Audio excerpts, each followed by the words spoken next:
Today on the Matt Walsh Show, a teacher admits publicly that he's afraid online learning will interfere with his ability to brainwash his students, and many other teachers chimed in to agree with him. When the school system says this sort of thing out loud, we should listen. Also, 5 headlines, including more looting in Chicago and a controversy over a Trolls doll that seems sort of silly at first until you take a closer look, which we will.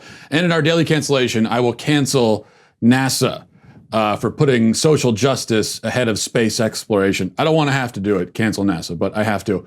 And we will today. All of that on the way. But first, let me tell you about our sponsors, Legacy Box. Legacy Box is a very simple mail-in service to have all of your home movies and pictures digitally preserved on a thumb drive, DVD, or the cloud.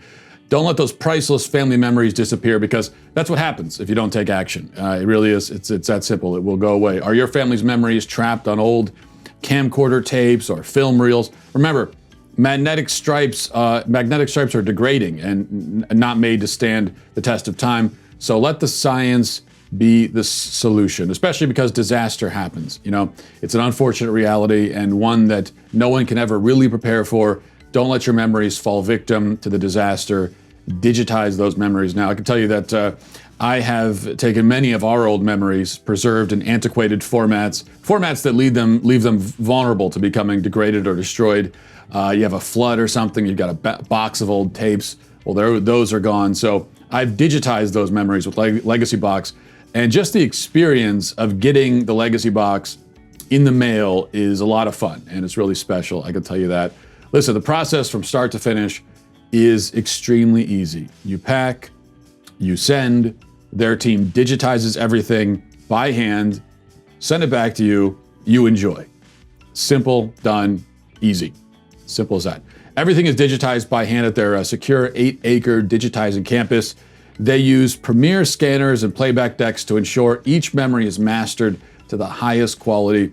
Legacy Box is the world's largest digitizer of worlds of home movies and photos, and has helped over 850,000 people get those memories stored just like that. Get started future-proofing your memories today so you can gather the family and begin the trip down memory lane. Go to legacybox.com/Walsh to get an incredible 40% off your first order. Buy today to take advantage of this exclusive offer. Send in when you're ready. So you buy today, you send in when you're ready. Go to legacybox.com/Walsh and save 40% while supplies last. Okay. In one of the creepiest yet most revealing Twitter threads ever to be posted on the platform, I think, a teacher recently fretted out loud that virtual classes might allow parents to hear him brainwashing their kids. And he's very afraid of that. Matthew R.K., an educator and author of a book called How to Lead Meaningful Race Conversations in the Classroom, worried that, quote, conservative parents would be able to interfere with the, quote, messy work of indoctrinating children into critical race theory, gender theory, and other left-wing dogmas. Here's the entire thread, which has since been set to private, but here's a screenshot of it. It says, so this fall, virtual class discussions will have many potential spectators, parents, siblings, etc., in the same room. We'll never be quite sure who is overhearing the discourse. What does this do for our equity/inclusion work? How much have students depended on the somewhat secure barriers of our physical classrooms to encourage vulnerability? How many of us have installed some version of what happens here stays here to help with this? While conversations about race are in my wheelhouse and remain a concern in this no-walls environment, I am most intrigued by the damage that helicopter/snowplow parents can do in the host conversations about gender/sexuality. And while, quote, conservative parents are my chief concern, I know that the damage can come from the left too. If we are engaged in the messy work of destabilizing a kid's racism or homophobia or transphobia, how much do we want their classmates' parents piling on? That's what he had to say. It's important to note that while some teachers responded to K's comments with the appropriate level of horror and disgust, many others chimed in to share their own strategies for brainwashing during a pandemic. Apparently, this is something that teachers have thought about and have come up with strategies for. One teacher said that She'd also been, quote, thinking about the problem that Kay described and had decided that she'd ask her students about their preferred pronouns via survey, though she still worries that, quote, caregivers might see it and learn something about their children that they weren't supposed to know, apparently. Another teacher said that students last semester would sometimes, quote, type secrets into the chat whenever the discussion turned to, quote, anti-racism and gender-inclusive content. Another complained that a white parent, she made sure to specify white, in her district recorded a Zoom class and then, quote, filed a complaint against the teacher for an anti-racist read aloud, saying the teacher's commentary was inappropriate and biased. And this, the teacher says, is going to be an issue. A ninth grade teacher shared in the commiseration, saying that her class required students to, quote, read and respond to a news article as part of her class, but that participation in this exercise is stunted now because, quote, outsiders are listening. The outsiders, to be clear, are the children's parents. And another teacher with pronouns listed in her Twitter handle, so you know what she's up to, said that she plans to use the chat function more than voice lectures because she wants children to, quote, share that information with her in a, quote, parentless way. And a science teacher agreed with all the sentiments expressed here, but summarized it bluntly, saying, parents are dangerous. And these are just the comments that were captured in screenshots before the tweets were all made private. Presumably, there is more where this came from. A lot more. Now, I think several points should be made here in response. First, this may seem like a side issue compared with the very large problems unwittingly or maybe not so unwittingly exposed by the thread, but it should be said that classrooms are certainly not safe places for children to be vulnerable. Students may say and do things when they're with their peers in school that they wouldn't say and do at home, but only a fool who doesn't understand the first thing about child psychology and the effects of peer pressure would assume that the child's at-school version of himself is the most authentic, much less the most healthy.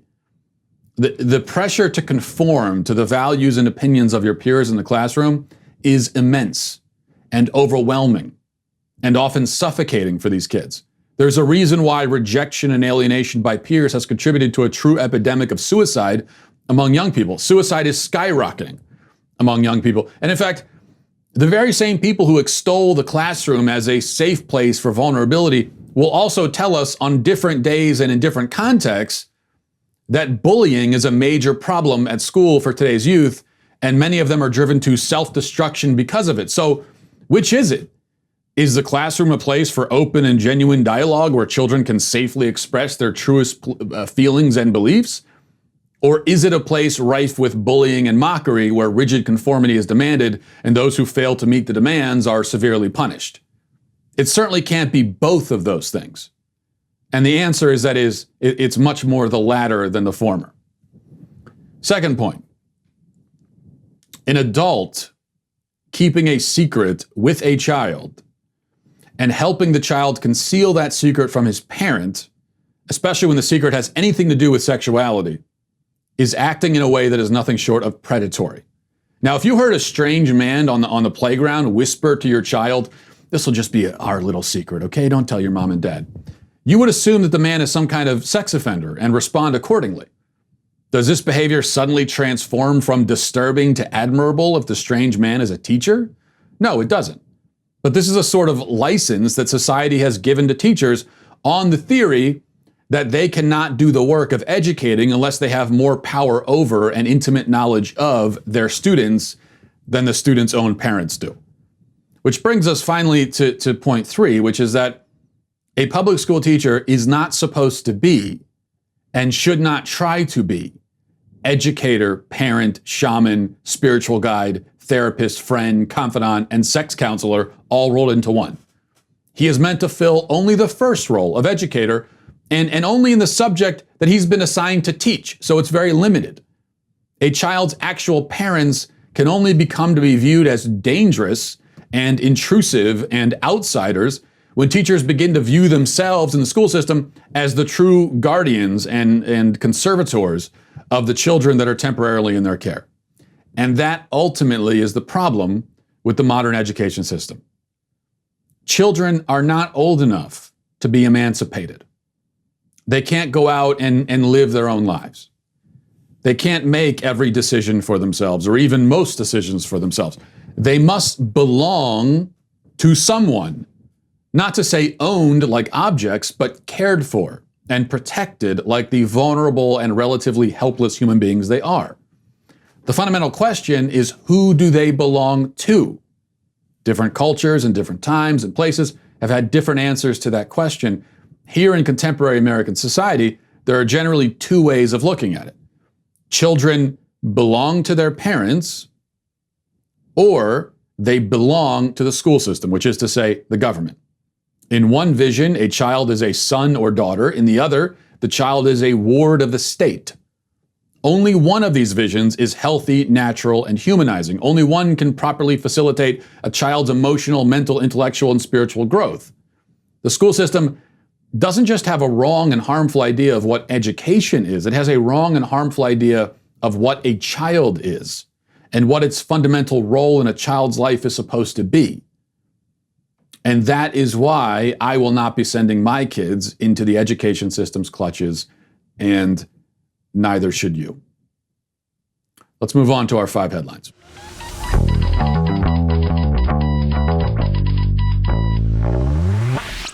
As we get into 5 headlines here, I want to tell you about one of our newer sponsors on the show, CarShield. You know, when you want to get something fixed on your car, it can be terrifying to consider what the bill might be. We've all been through this. It's not a very fun waiting game where you send the car in and you're just waiting around, waiting to get that phone call, find out how much it's going to cost. Computer systems in cars are the new normal, from electronically controlled transmissions to touchscreen displays to dozens of sensors. And all of that it can be good, but you can't fix any of those features by yourself. So when something breaks, it could cost a fortune, and now is not the time for expensive repairs. CarShield has affordable protection plans that can save you thousands for a covered repair, including computers, GPS, electronics, and more. The people at CarShield understand payment flexibility is an absolute must, especially these days. Monthly plans can be customized to your needs with rates as low as $99 a month. No long-term contracts or commitments. CarShield gives you the options that others won't. You get to choose your favorite mechanic or dealership to do the work, and CarShield takes care of the rest. So you still have the power to make those choices. And they're also going to offer complimentary 24/7 roadside assistance and a rental car while yours is being fixed. So all of that comes with it. CarShield has helped over 1 million customers, and why don't you be 1 million and one? For as low as $99 a month, you can protect yourself from surprises and save thousands for a covered repair. Call 800-CAR-6000. That's 800-CAR-6000 and mention code Walsh, or visit carshield.com and use code Walsh to save 10%. That's carshield.com, code Walsh. A deductible may apply. Okay, number 1, Chicago Mayor Lori Lightfoot was out this weekend serving and protecting the citizens of Chicago. And Lightfoot found a dangerous group of lawbreakers who she was sure must be brought to justice. And, well, let's just take a look. Here's what she tweeted. It's a picture of a bunch of shirtless guys in Speedos standing around in the grass near a lake, I guess. And she says, "It's called a pandemic, people. This reckless behavior on Montrose Beach is what will cause us to shut down the parks and lakefront. Don't make us take steps backwards." And then she follows up, "In case you were wondering, I stopped by to see for myself. It's being addressed." Yes, the shirtless Speedo guys at the lake, they're the problem here. Take care of them, because that's the real issue. It's them and not this. What you're seeing here is looting in Chicago. Again, last night, they were looting all over the city. No cop in sight in many of these videos because Lightfoot has them focus, on the Speedo problem and not the looting and rioting problem. Not the problem of anarchy and destruction raining down on the street again and again and again and again and again, night after night after night after night. If you're curious, by the way, they're doing this ostensibly because police shot a guy who had a gun and had shot at them. The guy didn't even die, as far as I know. But there was a guy with a gun, shot at police. Police shot back. He got hit. And now they're rioting because of it. Because police, I guess, are supposed to, at this point, they're supposed to just drop their guns and just offer themselves up to be killed. Just walk up to the bad guy and say, okay, I'm here. Do what you will.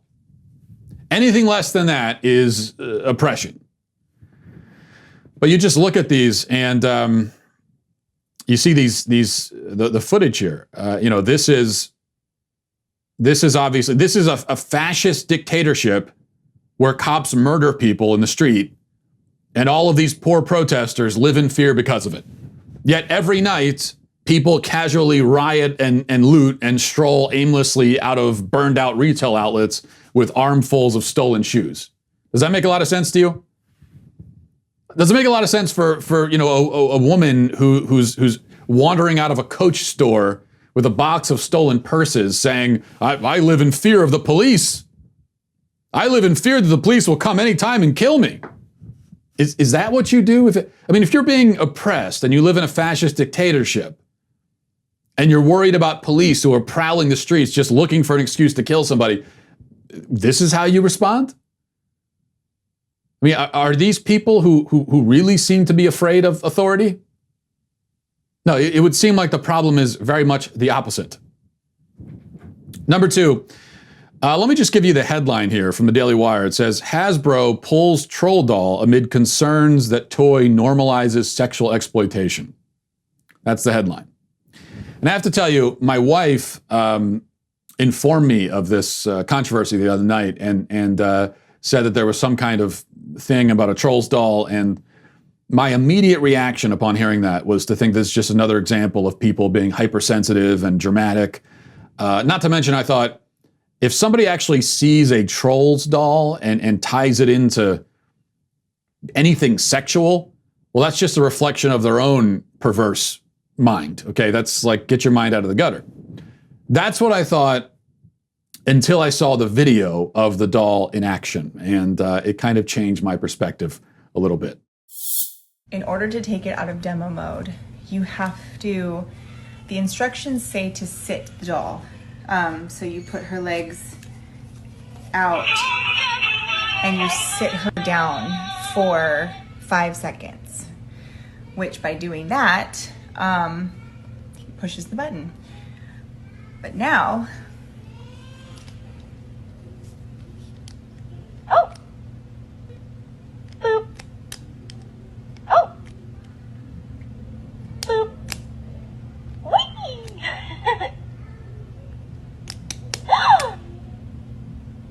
Boop.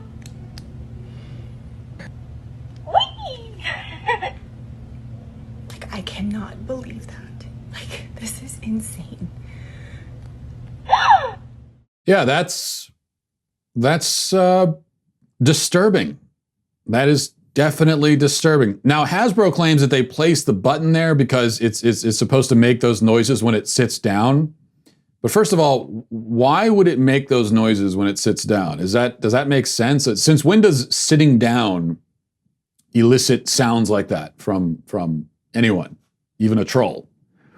Second, even if there was, even if there were innocuous intentions behind this, how could it be that nobody at Hasbro, through the whole process of manufacturing and distributing this thing, how could it be that nobody anywhere ever went, guys, this is a button in the doll's crotch area that causes it to squeal when you touch it. That's weird, guys. Like, how did nobody think of that? How did nobody point that out? See, here's the thing. I'm never perplexed by individual people doing stupid things. That doesn't ever surprise me. And I'm also not surprised by whole groups of people doing stupid things all at once, like we've seen in our streets across the country and in Chicago last night. So none of that, like stupidity and mass hysteria. Okay, neither of those surprise me. I get it. That's how people are. But what always does surprise me a little bit is when you've got a succession of individuals making a considered choice, and that choice right down the line is horrendously, insanely stupid. That's when I scratch my head, because you don't really have the mass hysteria element, and it's not just one person. So there's a right? There's checks and balances here, and right down the line. I mean, literally down the conveyor belt. Nobody noticed anything wrong with that. Now, some people are saying that this was done to intentionally advocate child sex trafficking or whatever. I think that theory is a little bit intense. I go back to Hanlon's razor, which is never attribute to malice what could easily be explained by stupidity. And so I think that probably applies here. But either way, it is very weird, to say the least. Number 3, I'm going to play this for you with no setup. Just watch. If you look at like the 1990s and the way that Rush Limbaugh and others sort of sharpened their teeth on Bill Clinton, this has been the way they've built audiences for 3 decades now.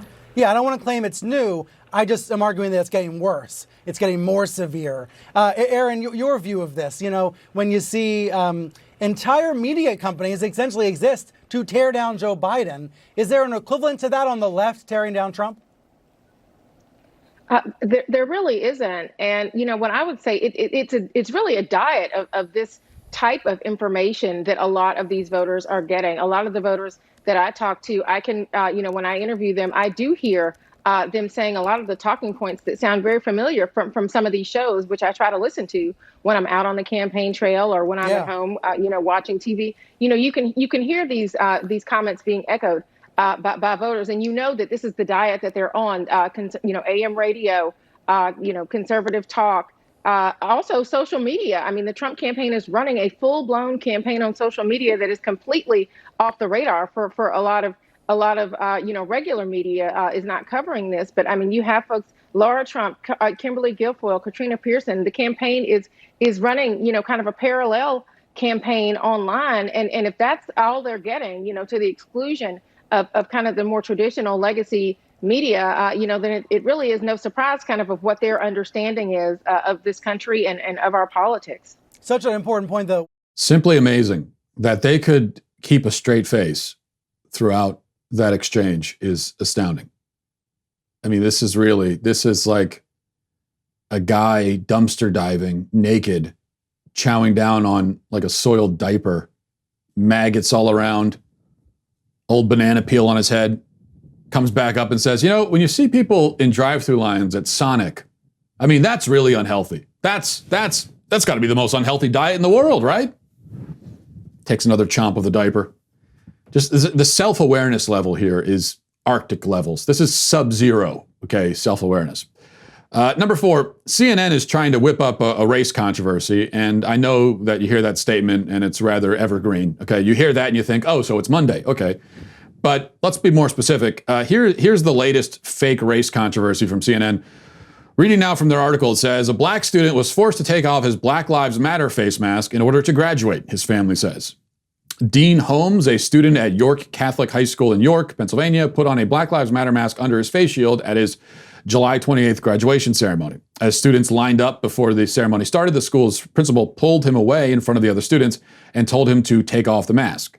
Holmes had previously been told by another school official to take the mask off, so he eventually relented for fear of not being able to walk across the stage, he said. Holmes said, quote, I was so mad, I was shaking during the graduation, tapping my leg on edge.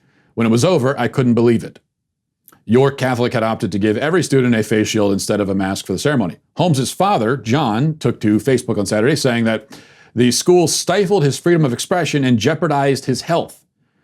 This is John now, the capricious action taken against my son demonstrates that York Catholic High School has miles to go before they can put the ugliness of unconscious bias and racism to sleep.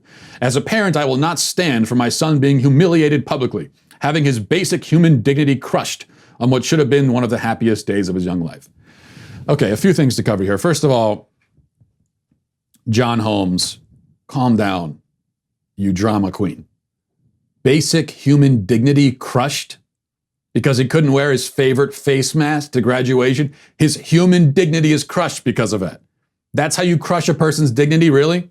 Well, if your sweet, precious child's dignity is hinged on something as superficial and weird as his face mask, that's a different issue. Okay, he needs counseling for that. Also, Dean Holmes, calm down, you drama queen. You were shaking, really? You were so sad and upset you were shaking because of this, because you couldn't wear your favorite face mask. What kind of man shakes when he's upset, much less admits it publicly?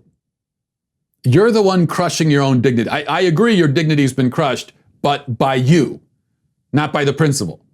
Also, most importantly, just so you know, the school has a policy. Nobody is allowed to wear anything to graduation that has any kind of message on it. Nobody. That's been the rule at the school since always. And it makes sense. They don't want graduation to turn into an event to advertise political viewpoints or any other viewpoint.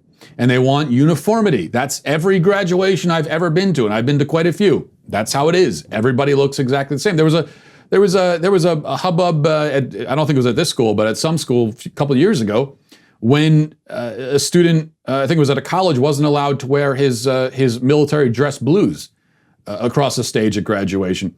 And even there, I would say, I mean, obviously it's a wonderful thing that he has the uniform and that he serves his country, but at the graduation, it's a different uniform and everybody's supposed to look the same. That's the point. So there's a dress code is the point, and everybody is held to it. No exceptions. It's a dress code. You have to just follow the dress code like everybody else. You're not special. Why should Dean have gotten an exception? Because he is he special? Why is he special? Because I know he's daddy's special boy, but does that mean, why should anyone else care about that? Give me one good reason why this particular person should be exempt from the dress code that everyone has always been expected to follow. That's what Dean's father, that's what John Holmes is saying here. What he's saying is, yes, there are rules and there's a dress code, but my son is special. He shouldn't have to follow the rules. This is my special son. Oh, shut up. This is, I mean, among other things, this is terrible parenting. You're the father. You should be the one. Your son is crying and shaking because he had to follow a dress code. As the father, you're supposed to be the one smacking some sense into him. Instead of going to Facebook, you'll never believe what happened to my boy. Shut up. Number 5, finally, the National Park Service posted to Facebook a couple days ago giving advice on what to do if you come across a bear. And they say, if you come upon a stationary bear, move away slowly and sideways, and this allows you to keep an eye on the bear and avoid tripping. Moving sideways is also non-threatening to bears. Do not, they say, run, but if the bear follows, stop and hold your ground. Like dogs, they will chase fleeing animals. Do not climb a tree. Both grizzlies and black bears can climb trees. Do not push down a slower friend, even if you think the friendship has run its course. Now, I know this last comment about the slow friend was meant to be a joke, right? But I just want to say this, this is not a joking matter, and they shouldn't be making light of it. Yes, you absolutely should not push down your slow friend if you come across a bear. That would be an awful thing to do, because if you push him down, then he'll be in a submissive pose and the bear might not attack him and may keep pursuing you instead. So, and this is really a point. If your friend is slow, there's no reason to push him down. Let his slow dumbass keep running. You go off in the other direction and the bear's going to go for him. I mean, this is just basic. Now, if there's something you can do to slow your friend down further without stopping him from running. So let's say, for example, you're in a lake or something and you come out of the lake and there's a bear there. So one thing you could do is grab his shoes and run off. And now that's going to slow him down, hinder him a little bit. And then when he gets mauled and killed by the bear, the bonus is you also now have a new pair of shoes. So, I mean, these are things you could do. I was really disappointed that the National Park Service had an opportunity for a real teaching moment here, but instead they went for the joke. And that is, as I said, just really, really disappointing. We're going to go to our daily cancellation now. But first, I want to tell you about our most exclusive membership tier over at the Daily Wire, which is All Access. All Access members get to join All Access Live, which is our exclusive live stream Q&As hosted every night by each of the hosts, including myself. I'll be doing one tonight, as a matter of fact. You also get not one, but 2 leftist tiers tumblers with your membership, as well as early and sometimes exclusive access to Daily Wire products, which you saw last week with our limited count collector's edition baseball bat available only to all access members, and those things went really quickly. So head over to dailywire.com/Walsh right now to get 20% off all access with coupon code ACCESS. That's dailywire.com/Walsh with coupon code ACCESS to get 20% off your membership. Today for our daily cancellation, we're going to be canceling NASA. It seems that with Elon Musk and other private entrepreneurs taking over the job of actual space exploration, NASA has had to find other things to do rather than explore the vast unknown of space, going where no man, woman, or non-binary person has gone before, and expanding humanity's understanding of its own place in the cosmos. NASA now has plunged itself into a different sort of lethal vacuum, and that is far-left activism. Two examples of this shift, one hilarious and stupid, the other even hilariouser and stupider. First, a far-left professor, Ibram X. Kendi, who wrote a book about systemic racism called How to Be Anti-Racist, which that teacher also wrote a book just like that. So there are a lot of books on this subject. And he was invited by NASA to give a talk to its employees. Just to be clear, Kendi is an expert on critical race theory, which is like being an expert on the Greek gods or any other mythology. But he is not an astronaut, nor does he appear to have any expertise on subjects that astronauts would really need to know, unless they happen to encounter institutional racism on the moon, I suppose. Here's the email that NASA sent around to its employees. The email was obtained by the Daily Wire, and it says, and this again was sent by NASA to its employees, it says, "The only way to undo racism is to consistently identify and describe it, and then dismantle it," writes Professor Ibram X. Kendi. "That is the essence of anti-racism, the action that must be followed, both emotional and intellectual awareness of racism." Ibram X. Kendi is a renowned historian and author of How to Be Anti-Racist. Professor Kendi will speak to the NASA workforce on Wednesday, October 12th, or August 12th rather, from 12:30 to 1:30 via Ustream. Now, if you're wondering how these anti-racist strategies will be employed, well, here they are in action. NASA tweeted, I guess, kind of, practicing what it preaches. NASA tweeted this over the weekend. Here's the tweet. It says, and this, by the way, is not a joke, okay, just so you know. This is not Photoshop. "As we work to identify and address systemic discrimination and inequality in all aspects of the scientific community, we are re-examining the use of unofficial terminology for cosmic objects, which can be not only insensitive, but actively harmful." The link brings us to an article on the nasa.gov website, which we'll go through a little bit of this article here, because like I said, it is hilarious. It says in part, "Distant cosmic objects such as planets, galaxies, and nebulae are sometimes referred to by the scientific community with unofficial nicknames.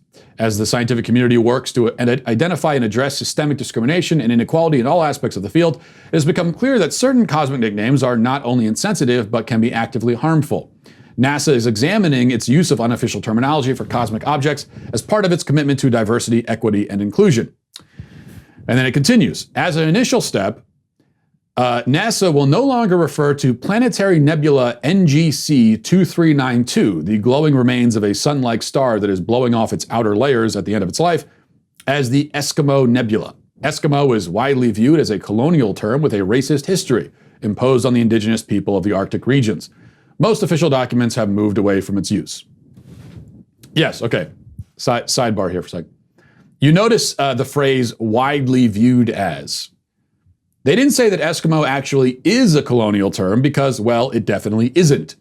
It is, according to the Alaska Native Language Center, an Inuit term which means netter of snowshoes.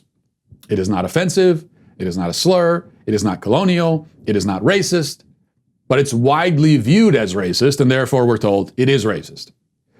But this is not how reality works, okay? Look at it this way. There are 2 adults and 4 kids in my family. It would be accurate to say that in my house, ice cream is widely viewed as a magical food source that you could eat for breakfast, lunch, and dinner every day forever and still live a long and healthy life. Those who hold that opinion outnumber the alternative perspective by 2 to 1. Yet, despite how it's viewed, if my kids were able to live according to their views on this point, or frankly on any other point, they'd be dead in a month, okay? Because that's how reality works. Doesn't matter how it's viewed, the reality is the reality. In any case, the name of the nebula has been changed, and so now finally, those who have been traumatized by the existence of an Eskimo nebula 36 quadrillion miles away can rest easy knowing that the sky above them as they sleep is a little less racist.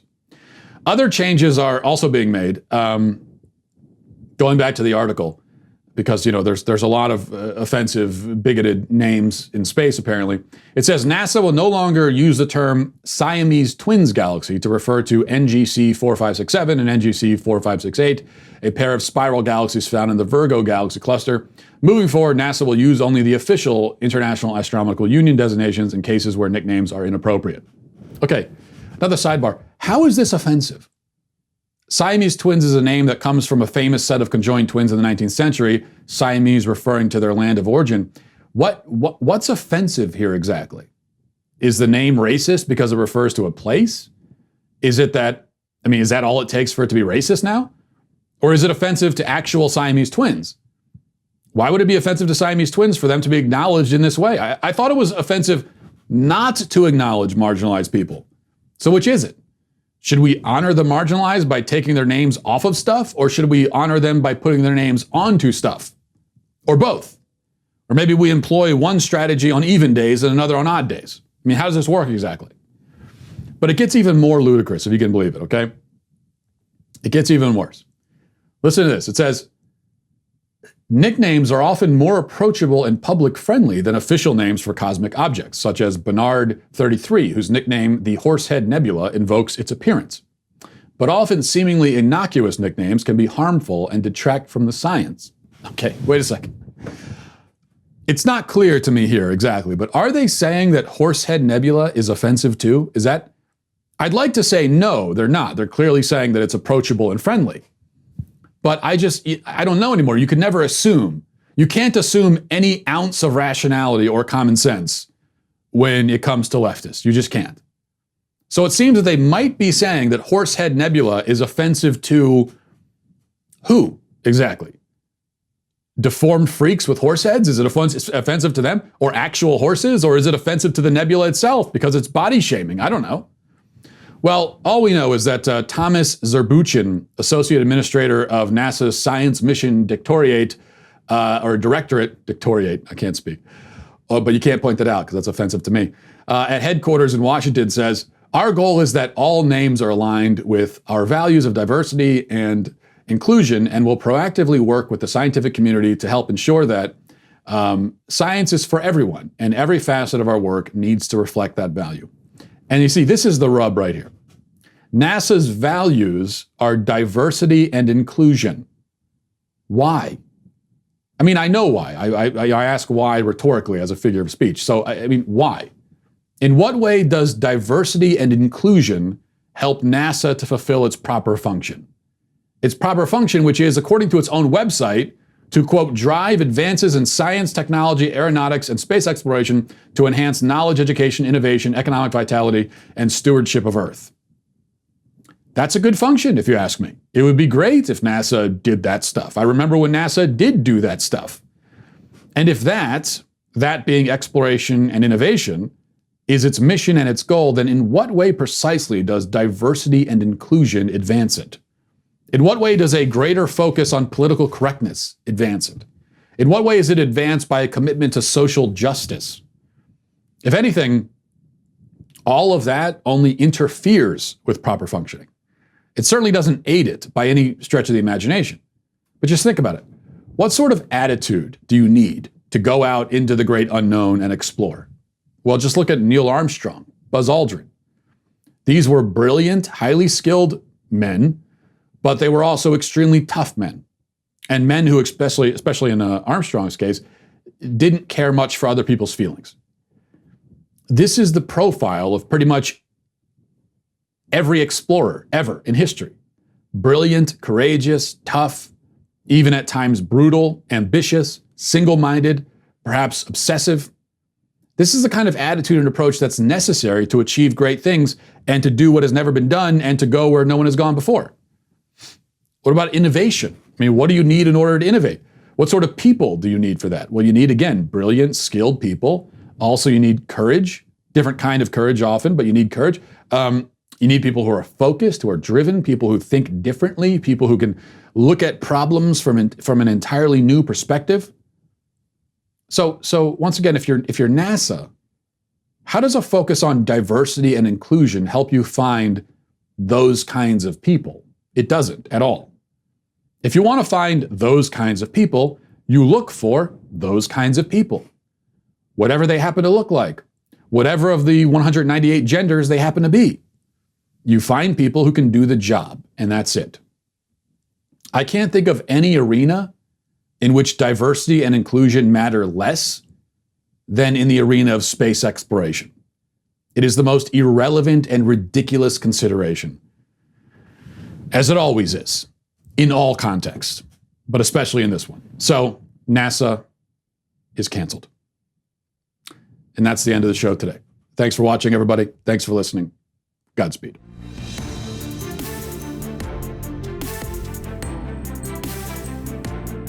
The Matt Walsh Show is produced by Sean Hampton, executive producer Jeremy Boring. Our supervising producers are Mathis Glover and Robert Sterling. Our technical producer is Austin Stevens, edited by Danny D'Amico, and our audio is mixed by Robin Fenderson. The Matt Walsh Show is a Daily Wire production, copyright Daily Wire 2020. Hey everybody, it's Andrew Klavan, host of The Andrew Klavan Show. You know, some people are depressed because the American Republic is collapsing, the end of days is approaching, and the moon has turned to blood. But on The Andrew Klavan Show, that's where the fun just gets started. So come on over to The Andrew Klavan Show and laugh your way through the apocalypse with me, Andrew Klavan.